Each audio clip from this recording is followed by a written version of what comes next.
Hey guys, welcome to episode 12 of season 3. Oh my god, I've never really introduced the show like that, but this is episode 12, I believe, of season 3 of my Road to Recovery with Rangers, and we left off last episode, with the Spurs game in hand. Now this game, I cannot tell you the importance of this game because Spurs are literally just above me in the Premier League. You're going to see here in the league table, they have moved up to 7. I'm getting it wrong because I've seen the next episode already, but I need to be able to win this game, obviously, because if they're like kind of around the same position as me in the league table, Spurs are a great team. They've got a massive chance of probably coming third or fourth in the league.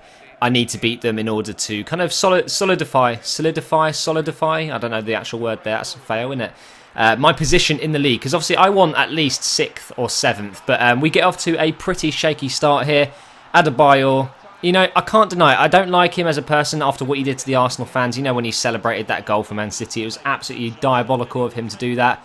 Although we do give him a lot of stick, I'll give him that. But he's still a great player in my opinion, and I'd love to have him back at Arsenal at some point if he wasn't such a dick. And because he is a dick, I don't want him at Arsenal. But he's definitely got quality, and in FIFA, he's one of those powerhouses. Very difficult to tackle. And great finishing ability as well, and you saw that in the goal. We did go into half-time at 1-0 down, and I needed that, that goal to kind of kick off my recovery. And this second half was just as difficult. Tottenham is so difficult to beat on this game.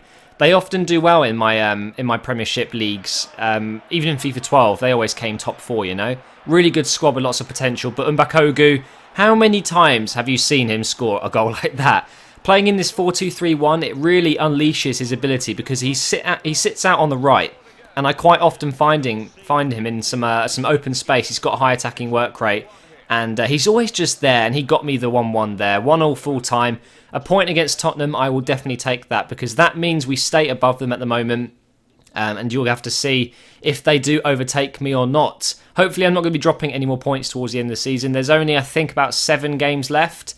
Now you can see I'm going through the team here. This is the team I'm pretty much rolling with at the moment. The 4-2-3-1 is really working well, and it's actually sometimes a little bit overpowered. And this game is a prime example of how 4-2-3-1 can be amazing. So Benzia kicks off the goals here, 26 minutes in.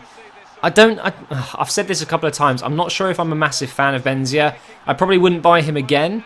But when he does finish and when he does score goals, I do often look at the goals and go, actually, that was pretty nice. But that was only in the 25th, 26th minute. And look at this as well, 31st minute now. And just as I was saying in that Tottenham match, Mbakogu goes through on goal. He's finding so much space there. Unfortunately, he didn't go near post, which would have been overpowered and probably would have scored. And we didn't manage to finish it. But he recovers it in the corner. Look at that. A beautiful header. And it just proves he's such an all-round striker. He can score with his right foot, his left foot, and he can head it. And there's not many strikers that are like that in real life. I've found that. That you have... Look at Robin van Persie, okay? Prime example. Obviously, he's amazing on his left foot.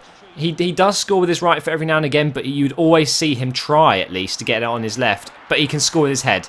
He's a complete striker, Brilliant. And Zogbia there, in the 39th minute, making it 3-0. It's not even half-time yet. And this happened with Arsenal, didn't it? I remember beating Arsenal, and we were 3-0 up by half-time. So...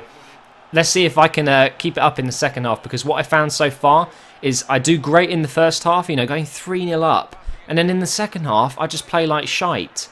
Lucas Piers on there doing the double turn and getting a block on there with this shot, which is a little bit unfortunate because Lucas Piers, I don't seem to score many goals with him anymore.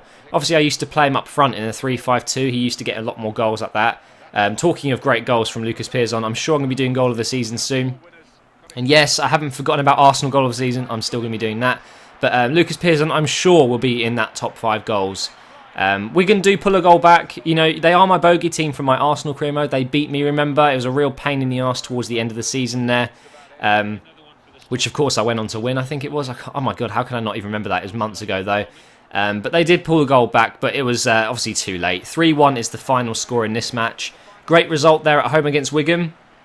Always good to beat a team that you don't like playing against. There's something about Wigan on this game. They've got a really powerful team, and they can be quite difficult to beat. Now, one of my favourite fixtures in this game is going up against Everton away. And you know why? Because their stadium looks fucking cool. When you put it on clear weather and sunny weather, just look how beautiful the pitch looks in a minute. But first, we're going to go through the team here.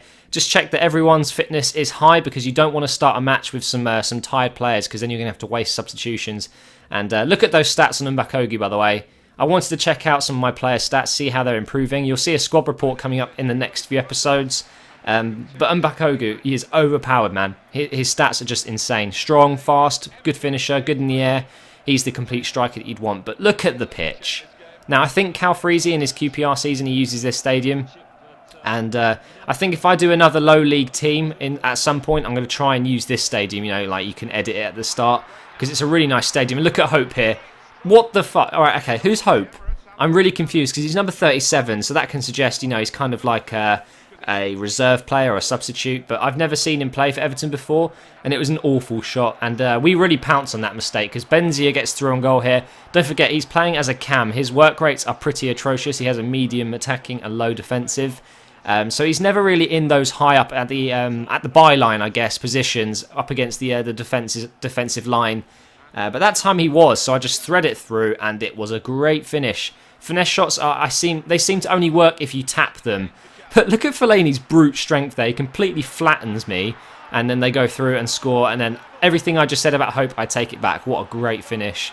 It might be that he's one of those regen players. I'm not too sure. Why he's in the first team of the Everton squad, there must be a reason behind it. Maybe he's like a 75 overall 19-year-old. You just don't know. But that is a really composed finish. Antonelli, all 6'7" of him, couldn't keep that one out. Antonelli, by the way, I'm going to say he's probably one of the players of the season for me. Look at that. Like, what a perfect example of why. He is just an absolute monstrous keeper. And I'm gutted that I won't be able to get him in other career modes, because I'd love to have him in pretty much every career mode. I know he's not rated highly, but seriously, guys, it is so difficult to score against him. He's great in goal. That was obviously an easy save, but he's just such a solid keeper. And because of the height, and he's still relatively quick and agile, he makes the craziest saves you'll ever see. Now, I did make a second half substitution, and it did pull off. Look at that, Hutton with the finish off the post. I brought him on because both of my central defensive midfielders, Jan and Gabriel Apelt, both really knackered out. So I brought Hutton on just to strengthen up that midfield, and boy, did it work out for me. He got me the win. 3 points away at Everton. What a great end to the episode, guys. And now we push on to the end of the season. There isn't much long left. Am I trying to say that? There isn't much time left to get 3 points each game, guys. We need to push our way up to the top. I want to get 6th. That is my aim. I want 6th in the league. That would be absolutely awesome. And you can see at the moment we are in 6th, but Spurs are closing in. So you guys will have to wait until the next episode to see if we can keep ourselves there. Maybe even overtake Arsenal and reach the top 5. Thanks for watching. Please leave a like, and I'll see you in the next episode.